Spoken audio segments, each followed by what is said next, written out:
Friends, आज हम discuss करेंगे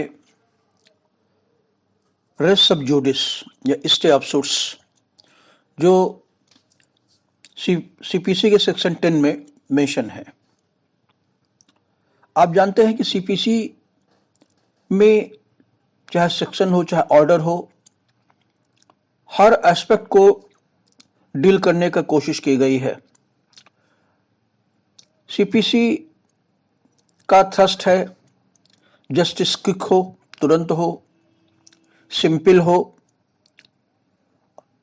फेयर हो, इम्पार्शियल हो, ऑब्जेक्टिव हो और ट्रांसपेरेंट हो। जस्टिस केवल होना नहीं चाहिए बल्कि होते हुए दिखना भी चाहिए। यही नेचुरल जस्टिस का अजम्पशन है। तो इन्हीं अजम्पशंस में एक यही है, एक ये भी है कि जस्टिस स्पीडी होनी चाहिए, तुरंत होनी चाहिए, क्योंकि justice delay justice denied. Section 10 और 11 कुछ ऑर्डर भी है, अभी हम डिस्कस नहीं करेंगे उसको। इन दो सेक्शंस में, सेक्शन 10 और 11 में, इसी प्रिंसिपल को कि जस्टिस को डिले नहीं होना चाहिए, अननेसेसरी डिले नहीं होना चाहिए, इसी एस्पेक्ट को डील किया गया है। तो जिसमें सेक्शन 10 में कहा गया है कि ऐसा नहीं होना चाहिए कि एक कोर्ट में एक ही समय एक ही मैटर, एक ही पार्टी कई बार लेके जाए। जनरली क्या होता है कि जब एक मैटर को दो पार्टी होती है, एक प्लेंटिफ होता है, दूसरा डिफेंडेंट होता है। तो जब प्लेंटिफ कोई मैटर कोर्ट में लेके जाता है तो मैटर को डिले करने के लिए डिफेंडेंट भी लेके चला जाता है बीच में। कभी कभी ऐसा होता है, जैसे अब आप मान लीजिए प्लेंटिफ है कि मकान मालिक हैं और आपका डिफेंडेंट किराएदार है। तो आपने सूट दायर किया कि मेरा मकान खाली कराया जाए और मुझे एरियर दिलाया जाए। दूसरी पार्टी जो डिफेंडेंट है इसी तरीके से सूट ले चली जाती है, उसी कोर्ट में छिपा के चली जाती है और कहती है, कोर्ट से प्रेयर करती है कि मकान को ना खाली कराया जाए, ये एग्रीमेंट फिक्टिशियस है, वायर्ड है, हमने किराया दे दिया है। सही तो एक ही चीज होगी, या प्लेंटिफ सही होगा या डिफेंडेंट सही होगा, लेकिन मैटर डिले हो गया तो वही पार्टी हो गई, प्लेंटिफ डिफेंडेंट दोनों एक ही पार्टी हो गई। इशू भी एक हो गया किराएदारी मकान मालिक का, वही कोर्ट भी हो गई जिसके बाद जुरिडिक्शन है। तो सेक्शन 10 इसको प्रोहिबिट करता है। सेक्शन 10 ये कहता है कि अगर कोई मैटर कोर्ट में एक पार्टी ले जाती है और किसी इशू पर रिलीफ क्लेम करती है, देखिए दो वर्ड यूज किया गया है, मैटर डायरेक्टली एंड सब्सटेंशियली। तो डायरेक्टली एंड सब्सटेंशियल का मतलब होता है दुनिया भर की अनर्गल बातें प्लेंट में लिखी होती है, लेकिन अल्टीमेटली रिलीफ क्या क्लेम करते हैं। तो जो रिलीव करते हैं क्लेम, वही आप उसे कहते हैं डायरेक्टली एंड सब्सटेंशियली। ऑर्डर 6 भी इस कंटेक्स्ट में इंपॉर्टेंट है। ऑर्डर 6 में जब आप खोल के देखेंगे रूल 1 और 2 में, तो कोर्ट कहता है जो रिलीफ मटेरियल हो, जिसके लिए आप कोर्ट में आए हैं, वही बात कहिए और कोई बात ना कहिए, क्योंकि बहुत सारी चीजें प्लेंट में लिखी होती हैं। डायरेक्टली एंड सब्सटेंशियली का उल्टा होता है, एंटोनीम होता है इंसिडेंटली एंड कोलैटरली। इंसिडेंटली का मतलब क्या होता है, जैसे आपने कहा कि ये मेरा मकान कब्जे में रखे हुए नहीं खाली कर रहे हैं, तो जब आप लिखते हैं इसमें तो लिखते हैं कि मैं इतने साल से ये मकान मैंने बनवाया था, इस मकान की ये साइज है, इस मकान में इतने दिन से किराएदार हैं, ये सब इंसिडेंटली मैटर हो गया। लेकिन जब आप कहेंगे कि सब्सटेंशियली रिलीफ, कोर्ट पूछे कि चाहते क्या आप हैं, तो आप कहेंगे साहब मैं चाहता हूं कि मेरा मकान मुझे दे दिया जाए, किराएदार से खाली करा करके, और जो किराया बाकी उसे दे दिया जाए। इसे कहते हैं सब्सटेंशियली एंड लेटरली, कोलैटरली। अब एक तो ये बात हो गई कि एक सूट उस कोर्ट में फाइल कर दिया गया, दूसरा सूट भी चाहे वही पार्टी या अपोजिट पार्टी ले चली जाए। ध्यान रखें, पार्टी वही होनी चाहिए, मैटर वही होना चाहिए, सब्सटेंस वही होना चाहिए, कोर्ट वही होना चाहिए। या तो कोर्ट वही हो, या अगर दूसरी कोर्ट है भी तो पैरेलल कोर्ट हो, उसके पास जुरिडिक्शन वही होना चाहिए जो कि पहले कोर्ट के पास है। अगर ऐसा दूसरे कोर्ट में लेकर अगर आप जाते हैं तो, अदरवाइज उसी कोर्ट में लेके जाएंगे तब तो कर नहीं सकते। तो पहला इंपॉर्टेंट पॉइंट है कि जो मैटर आप लेके जाते हैं वो मैटर वही है जो पहले सूट में था, और जो पहले सूट में था और डायरेक्टली और सब्सटेंशियली इशू था जिस पर रिलीफ क्लेम की गई थी, और वो सूट अब तक पेंडिंग है, कोर्ट में डिसाइड नहीं हुआ है, पार्टीज वही हैं। और अगर दोनों में से कोई पार्टी एक दूसरा सूट लेके जाती है कोर्ट में या उसी के पैरेलल कोर्ट में लेके जाती हैं, तो जो पहला सूट था और दूसरा सूट था वो तो एक ही सूट हो गया लगभग। तो अब एक ही सूट अगर दो बार पार्टी लेके जाएगी तो कोर्ट का टाइम बर्बाद होगा, और लोग कहां जाएंगे, जितनी पार्टीज और भी हैं उनका भी रिलीफ क्लेम, उनका भी रिलीफ कोर्ट को देना है। और दूसरी चीज, उन दोनों पार्टीज में से एक पार्टी का हरेसमेंट होता है, क्योंकि जो पार्टी क्लेम करती है हमारा निपटारा जल्दी कर दिया जाए, तो अगर वही सूट दूसरी पार्टी लेके चली जाएगी तो डिले होगा। और जो कोर्ट है जिसमें सूट लेके जाते हैं वो उसके पास जुरिडिक्शन होना चाहिए।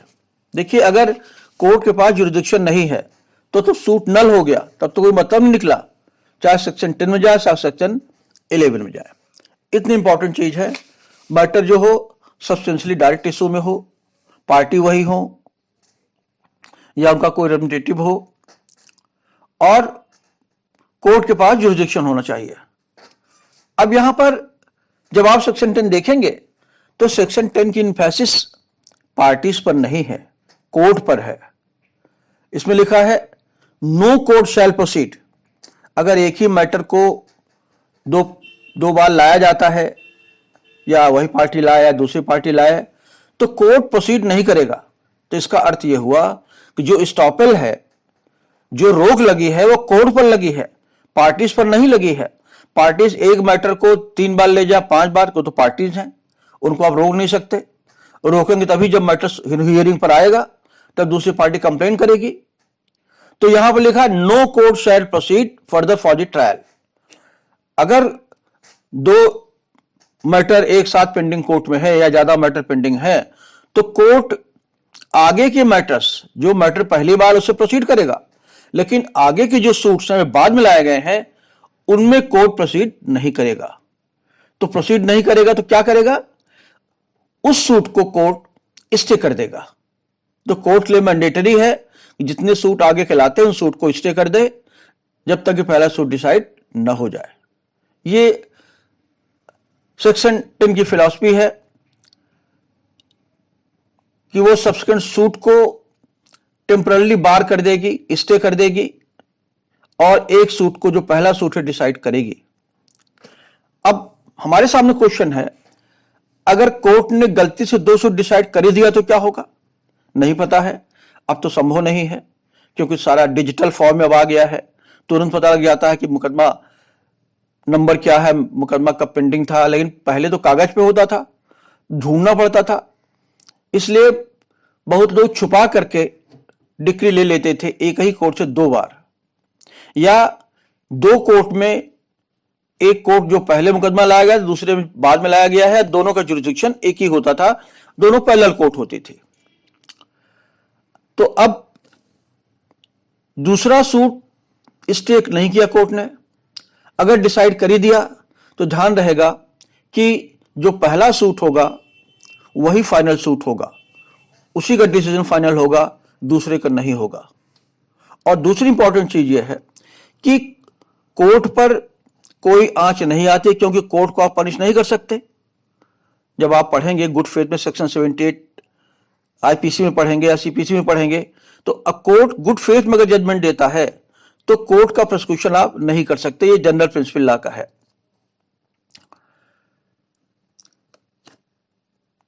लेकिन तीसरी इंपॉर्टेंट पॉइंट इसमें है कि सेक्शन 10 अप्लाई तभी करेगा जब पूरा मैटर वही हो, पार्टी वही हो, लेकिन अगर उन पूरे मैटर्स में से एक मैटर भी डिफरेंट हो गया, जैसे आपने कहा कि हमें हमारा हाउस दिलाया जाए, किराया एरियर दिलाया जाए और करंट रेंट भी दिलाया जाए। तो पहले सूट में आपने कहा था एरियर और हाउस, घर कब्जे में, दूसरे वाले सूट में आपने कहा कि हमें करंट रेंट भी दिलाया जाए। अब ये सूट डिफरेंट हो गया, अब ये सूट स्टे नहीं होगा। तो सेक्शन 10 के कंटेम्पलेशन में सेक्शन 10 तभी अप्लाई करेगा जब पूरा का पूरा रिलीफ पूरी वही हो। अगर 1 इंच भी रिलीफ आगे पीछे हो गया तो सेक्शन 10 अप्लाई नहीं करेगा, क्योंकि वो सूट फिर डिफरेंट सूट हो गया। और इसीलिए जो मैटर कोर्ट के सामने आप ले जाते हैं सेक्शन 10 में, कोर्ट पहले देखता है, दूसरी पार्टी खुद ही आर्गू करती है कि साहब ये मैटर देखिए डिफरेंट है। तो अगर मैटर डिफरेंट है फिर कोर्ट स्टे नहीं करेगा, अगर थोड़ा भी डिफरेंट हो गया। अब यहां ये तो प्रिंसिपल तो इतना ही है सेक्शन 10 का, लेकिन सेक्शन 10 के प्रिंसिपल के अपवाद क्या हो सकते हैं। जैसा मैंने आपको बताया कि सेक्शन 10 की जो डॉक्ट्रिन है वो स्पीडी जस्टिस की है, दूसरे पार्टी को हरास करने की नहीं है। बेकार का कोर्ट खर्चा इस टाइम पेपर लगेगा दूसरी पार्टी का जिसको आप हरास करना चाहते हैं, जजमेंट में डिले होगा, और अगेंस्ट पब्लिक इंटरेस्ट भी है। ये पब्लिक पॉलिसी अगेंस्ट में है, एक ही मैटर को कोर्ट के सामने बार बार लाया जाए। तो अब ये जब इस प्रिंसिपल को दिमाग में रखेंगे तो आप देखें कोर्ट के सामने बहुत सारे एग्जम्पशंस भी हैं। तो सेक्शन 2 सूट के कुछ एग्जम्पशन भी हैं। हमने कहा कि सेक्शन 10 में कोर्ट फर्दर सूट को स्टे कर देती है, यही स्टे ऑफ सूट कहते हैं इसी को, कि एक सूट जो एक बार लाया गया है दोबारा ले आएंगे तो वो सूट स्टे हो जाएगा बाय कोर्ट। 2 बात जरूर ध्यान रखिएगा, एक तो ये कि सेक्शन 10 की डॉक्ट्रिन अर्थात अगर कोई सूट दोबारा लाया जाता है तो ये ड्यूटी कोर्ट की होती है कि वो प्रोसीड न करके आगे का सूट स्टे कर दे और पहले सूट को सुनवाई करके ट्रायल करे, उसका पार्टी पर नहीं होती। दूसरी इंपॉर्टेंट पॉइंट ये है कि अगर पूरा का पूरा मैटर वही है जो पहले इशू में था तभी स्टे सूट होता है। अगर कुछ मैटर कुछ भी डिफरेंट हो गया तो दूसरा सूट हो गया तो सेक्शन 10 की डॉक्ट्रिन अप्लाई नहीं करेगी और सूट स्टे नहीं होगा। तीसरी इंपॉर्टेंट पॉइंट यह है कि सेक्शन 10 के लिए जरूरी है कि जितने भी सूट हों उसी सिविल कोर्ट में ही आए, चाहे वही कोर्ट हो चाहे उसका कोई पैरेलल कोर्ट हो। जो अगर याद करिए मैंने 69 में बताया था आपको, जब जुरिडिक्शन ऑफ सूट बता रहे थे कोर्ट का, तो हमने डिस्कस किया था कि सूट ऑफ सिविल नेचर केवल सिविल कोर्ट में नहीं बल्कि अदर कोर्ट में ला सकते हैं, जैसे लेबर कोर्ट है, डेट रिकवरी ट्राइब्यूनल है, इनकम टैक्स एक्ट है, सेल्स टैक्स एक्ट है, मोटर व्हीकल्स एक्ट में ट्राइब्यूनल ट्रांसपोर्ट ट्राइब्यूनल है, ला सकते हैं। वो सब सूट ऑफ सिविल नेचर ही होते हैं। लेकिन ध्यान रहे सेक्शन 10 अप्लाई करेगा एक्सक्लूसिवली फॉर सिविल सूट। अगर कोई मैटर एक सिविल कोर्ट में पेंडिंग है, दूसरा मैटर लेबर कोर्ट में पेंडिंग है, तो सेक्शन 10 अप्लाई नहीं करेगा, क्योंकि दोनों ही कोर्ट कंकरेंट जुरिडिक्शन के कोर्ट नहीं है, सेम जुरिडिक्शन के कोर्ट नहीं है। सेक्शन जो लेबर कोर्ट है वो कोर्ट ऑफ लिमिटेड जुरिडिक्शन है। तो सेक्शन 10 की एप्लीकेबिलिटी तभी होगी जब दोनों मैटर सिविल कोर्ट में ही हो, चाहे उसी कोर्ट में हो चाहे उसी के किसी पैरेलल कोर्ट में हो जिसके पास वही जुरिडिक्शन हो। अदर सिविल कोर्ट के अलावा दूसरा मैटर पेंडिंग है तो सूट होगा ही नहीं, क्योंकि सूट तो केवल सिविल कोर्ट में हो सकता है। इसलिए सेक्शन 10 की डॉक्ट्रिन अप्लाई नहीं करेगी और कोर्ट पर, सिविल कोर्ट पर कोई बार नहीं है या लेबर कोर्ट पर कोई बार नहीं होगा। दोनों मैटर को सुन सकते हैं क्योंकि दोनों के डिसीजन, दोनों के जुरिडिक्शन अलग होते हैं। अब जो नेक्स्ट एक्सेप्शन आप देख सकते हैं कि जो रोक है वो केवल ट्रायल पर रोक है, तो आगे सुनेंगे नहीं फर्दर। कंक्लूसिव ट्रायल पर, मतलब आप ट्रायल का पर्पस क्या होता है, फाइनल जजमेंट देना, फाइनल डिक्री देना, फाइनल ऑर्डर देना। लेकिन अगर दूसरे सूट में कोर्ट ऐसा कोई ऑर्डर देती है जो इंटरिम ऑर्डर हो, जैसे इंजेक्शन है, या इंटरलॉक्यूटरी ऑर्डर हो, जैसे रिसीवर अपॉइंट करना है, या अटैचमेंट जजमेंट की बिफोर हो, बिफोर अटैच जजमेंट हो, तो जजमेंट, फाइनल जजमेंट के पहले की जितने प्रोसीडिंग्स हैं कोर्ट अगर चाहे तो इंटरिम रिलीफ दे सकती है, इंटरिम या इंटरलॉक्यूटरी ऑर्डर दे सकती है। ये समझ लीजिएगा। फाइनल ट्रायल नहीं कर सकती, फाइनल जजमेंट नहीं दे सकती, मगर इंटरिम रिलीफ दे सकती है। चौथा पांचवा जो पॉइंट है इसमें कि क्योंकि पर्पज ही होता है कि कोर्ट के टाइम को बर्बाद ना किया जाए, डिले ना हो, इसलिए कोर्ट ऐसे मैटर को, अगर मान ली 3 मैटर कोर्ट के सामने आए, 3 एक ही मैटर आ गए कोर्ट के सामने, तो कोर्ट उस सूट को कंसोलिडेट भी कर सकती है। कोर्ट को पावर है कि उसी सूट को, तीनों सूट को मिला दे और एक साथ सुनवाई कर दे। कोर्ट कहेगी क्या फायदा टाइम बर्बाद करने से, तो कोर्ट को कंसोलिडेशन ऑफ सूट करने की पावर है, सारे सूट को मिला करके डिसाइड करने की पावर है। फिर आप नेक्स्ट एक्सेप्शन देखेंगे कि कोर्ट को ट्रायल करने की, स्टे करने की पावर है, स्टे कर देना चाहिए क्योंकि शैल नॉट प्रोसीड है।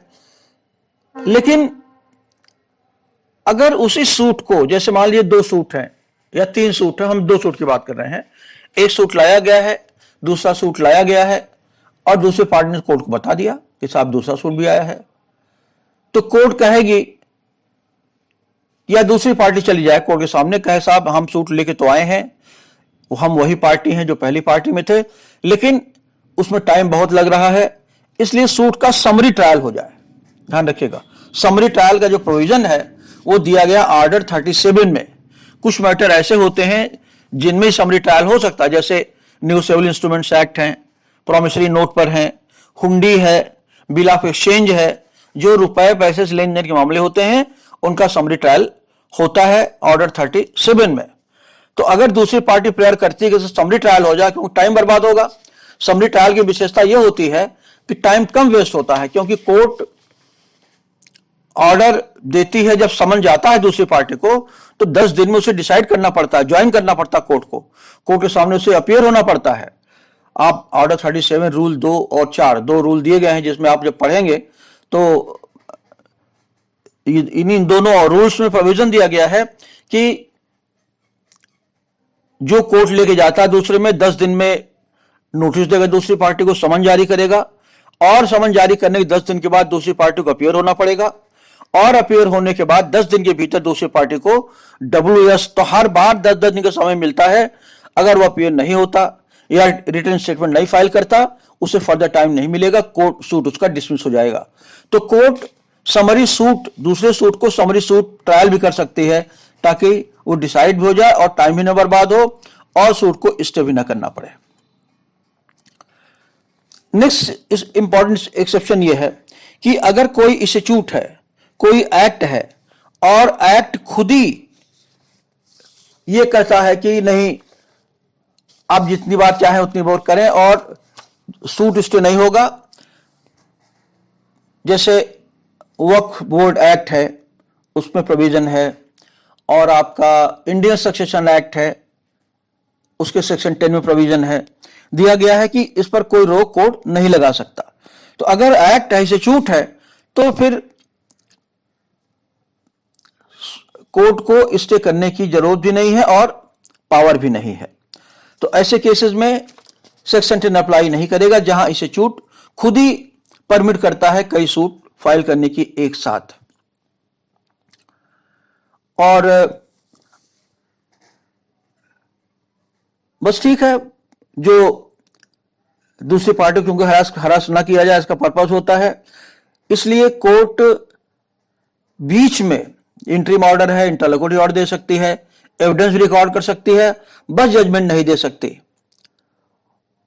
और दूसरी पार्टी को इसलिए इंजंक्शन देने की पावर होती है ताकि वो परेशान ना हो, उसका हरेसमेंट ना हो, उसकी जो अगर जिन्यून रिलीफ उसको हो तो उसको रिलीफ मिल जाए।